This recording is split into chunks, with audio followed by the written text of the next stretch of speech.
ගෙවී ගිය හෝරා කීපයේ ලෝකයේ වැඩ්ඩිම අවධානයට ලක් වූ පුවත් සිරස්තල මොනවාද මේ global front page. Trump says he will meet with Putin in Budapest to discuss his war in Ukraine. යුක්‍රේනයේ යුද්ධය සම්බන්ධව සාකච්ඡා කිරීම සඳහා බූඩාපෙස්ට්හි පූටින් හමුවන බව ට්‍රම්ප් පවසයි යනුවෙන් CNN පුවත් සේවය වාර්තා කර සිටිනවා. ඇමරිකානු ජනපති ඩොනල්ඩ් ට්‍රම්ප් ට්‍රුත් සමාජ ජාලයේ සටහනක් තබමින් ඔහු මෙසේ කියා සිටියා. I have just concluded my telephone conversation with President Vladimir Putin of Russia and it was a very productive one. මම රුසියානු ජනාධිපති ව්ලැඩිමීර් පුටින් සමග මාගේ දුරකථන සංවාදය අවසන් කළා. එය ඉතා ඵලදායි එකක් විය යනුවෙන් ඇමරිකානු ජනාධිපති ඩොනල්ඩ් ට්‍රම්ප් සිය ට්‍රුත් සමාජ ජාලයේ සටහනක් තබා තිබෙනවා. එම සටහන මෙසේය. ඔපුටා ගැනීම. මම රුසියාවේ ජනාධිපති ව්ලැඩිමීර් පුටින් සමග මාගේ දුරකථන සංවාදය අවසන් කළා.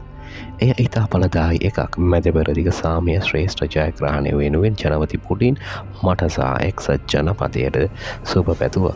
එය සියවස් ගණනාවක් තිස්සේ හීන මැවූ දෙයක් බව ඔහු පැවසීය. මැදපෙරදිග සාර්ථකත්වය රුසියාව යුක්‍රේනය සමග යුද්ධය අවසන් කිරීම සඳහා අපගේ සාකච්ඡා සඳහා උපකාරී වනු ඇතැයි මම ඇත්ත වශයෙන්ම විශ්වාස කරමි. දරුවන් සමග ඇයගේ සම්බන්ධය සඳහා ජනපති පුටින් ජනපති ආර්යාවන මිලානියාට ස්තුති කළේය. ඔහු ඉතා කෘතඥ වූ අතර මෙය දිගටම පවතින බව පැවසිය. යුක්‍රේනය සමග යුද්ධය අවසන් වූ විට රුසියාව සහ එක්සත් ජනපදය අතර වෙළඳාම ගැන කතා කිරීමට ද අපි බොහෝ කාලයක් ගත කළෙමු. ඇමුදම අවසානයේ ලබන සතිය අපගේ ඉහළ මට්ටමේ උපදේශකයන්ගේ රැස්වීමක් පැවැත්වෙන බවට අපි එකග විය. එක්සත් ජනපදයේ ආරම්භක රැස්වීම රාජ්‍යලේකම්මා කෝරෝපියෝ විසින් මේ වනු ලබන අතර තවත් විවිධ පුද්ගලයින් සමග නම් කරනු ලැබේ. රැස්වීම ස්ථානයක් තීරණය කළ යුතුය. රුසියාව සහ යුක්‍රේනය අතර මෙම අපකීර්තිමත් යුද්ධය අවසන් කළ හැකි දැයි බැලීමට ජනපති පුටින් සහ මම හංගේරියාවේ බුඩාපෙස්ට්හිදී එකගු ස්ථානයකදී හමුවෙමු. ජනපති සෙලෙන්ස්කි සහ මම හෙට ඕවල් කාර්යාලයේ හමුවෙමු. එහිදී ජනාධිපති පුටින් සමග මාගේ සංවාදය සහ තවත් බොහෝ දේ සාකච්ඡා කරමු. අද දුරකථන සංවාදයත් සමග විශාල ප්‍රගතියක් ඇති වූ බව මම විශ්වාස කරමි. උපුටා ගැනීම අවසන්.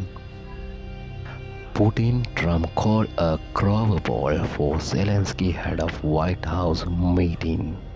දවල මන්දිරයේ රැස්වීමට පෙර පූටින් ට්‍රම්ප් සෙලෙන්ස්කිට වක්‍ර පන්දුවක් යවයි යනුවෙන් BBC පුවත් සේවය වාර්තා කරනවා.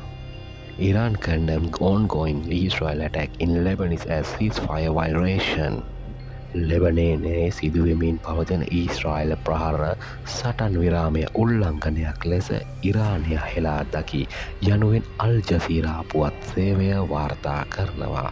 එම පුවත් සේවය වැඩිදුරටත් වාර්තා කරන්නේ පසුගිය නොයම්බරයේ ඊශ්‍රායල සහ හිස්බුල්ලා අතර සාකච්ඡා කළ සටන් විරාමය උල්ලංඝනය කිරීමක් ලෙස දකුණු ලෙබනනයට ඊශ්‍රායලය දිගින් දිගටම එල්ල කරන ප්‍රහාර ඉරානය හෙලා දැක තිබේ යනුවෙන් විදේශ අමාත්‍යාංශය ප්‍රකාශක ඉස්මායිල් බගයි සිකුරාදා ප්‍රකාශයක් නිකුත් කරමින් කියා සිටියේ දිනපතා සිදුවන ප්‍රහාර ලෙබනනයේ ස්වෛරී භාවය සහ භෞමික අඛණ්ඩතාව පැහැදිලිවම උල්ලංඝනය කිරීමක් බව යනුවෙන් අල් ජසීරා පුවත් වෙබ් අඩවිය වාර්තා කර සිටිනවා.